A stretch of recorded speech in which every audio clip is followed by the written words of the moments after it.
de la ville de Kinshasa tue 3 civils dans un accident tragique et bénéficie du soutien de la justice. Je ne pouvais pas nakoki ba image té parce que YouTube Daniel Bumba, gouverneur de la ville ivre au volant, tue 3 personnes, un motard, son passager Dani Fuelo et son propre policier meurent sur le coup. 3 vies volées en un instant par l'homme censé protéger les citoyens de la ville. Un triple homicide qui aurait dû déclencher une justice immédiate, mais non. Au lieu d'être interpellé, il est protégé par la justice. Mais le plus choquant, ce n'est pas seulement l'accident, c'est ce qui s'est passé après. Le gouverneur est immédiatement exfiltré par son cortège, abandonnant les cadavres sur place comme de vulgaires déchets. Son chef de sécurité s'empresse de faire disparaître le véhicule accidenté de la scène du crime dans un entrepôt officiel de la ville, situé à la première rue Linté, sans qu'aucun officier de police judiciaire ou routière ne puisse établir le moindre constat. Voilà l'accepter pour Bamakila.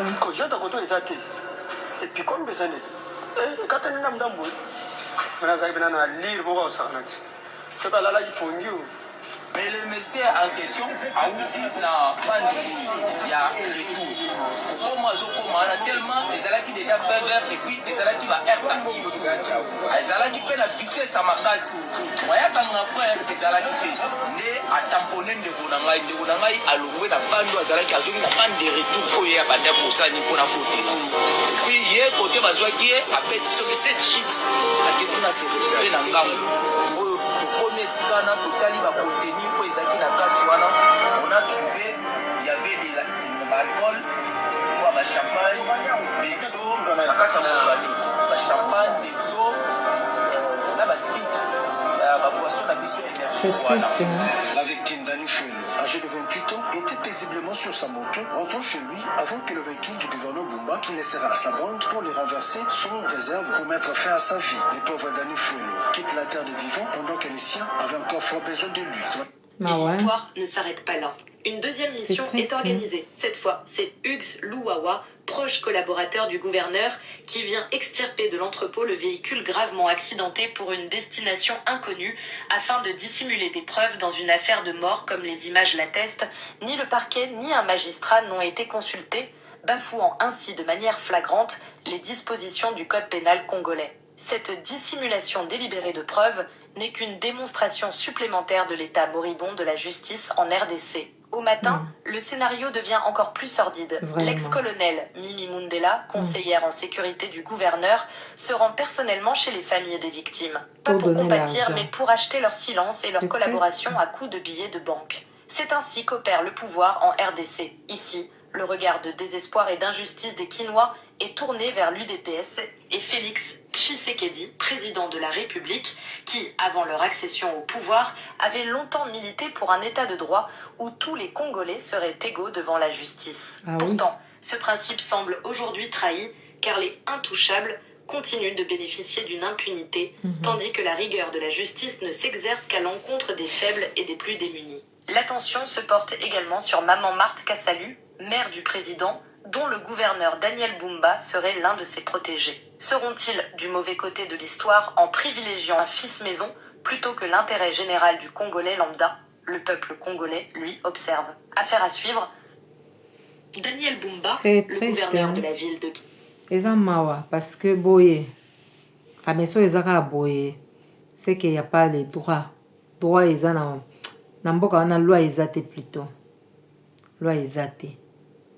Daniel Bumba, je suis désolé. Oza ndeko ya baninga. Janine, je suis désolée, je vais parler de votre frère. Maman Daïda, désolée, je vais parler de votre frère. Mais il faut ça la justice. Il faut justice et ça la pour la famille.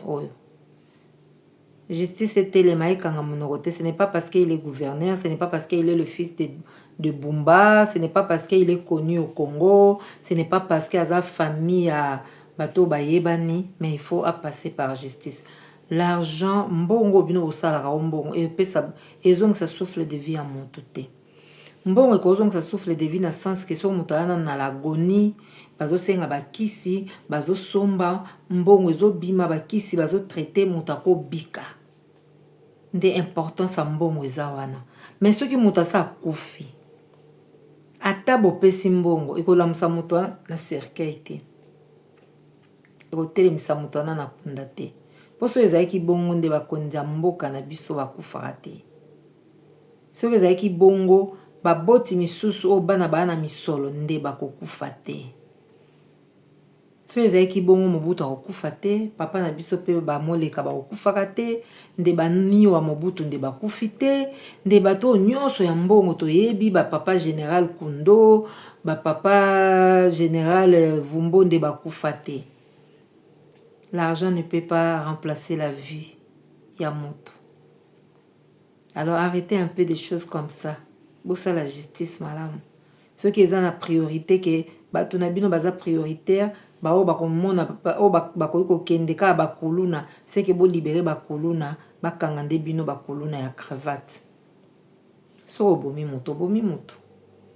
Pona nini okotinda moto ke kofuta akende ko somba libota wana kanisa bango minoko pona mbongo. Est-ce que mbongo eko remplacer garçon accueilli na fleur d'âge? Congo. To banda okantaka Congo ngo mabe na tango akabila, mais siko pe tozo mona mare bozo passer, bozo beta tolo to koboma bakolona, mais moto asali mabe, c'est vrai. Et ko sala mande to lobi na se akuiti. Comment expliquer aux ana kuiti zo tambusa? Bwana bambongo tango monyo milio langwe lala ta na hotel. Zo hotel moko lala. Nzamba songa mboko yo.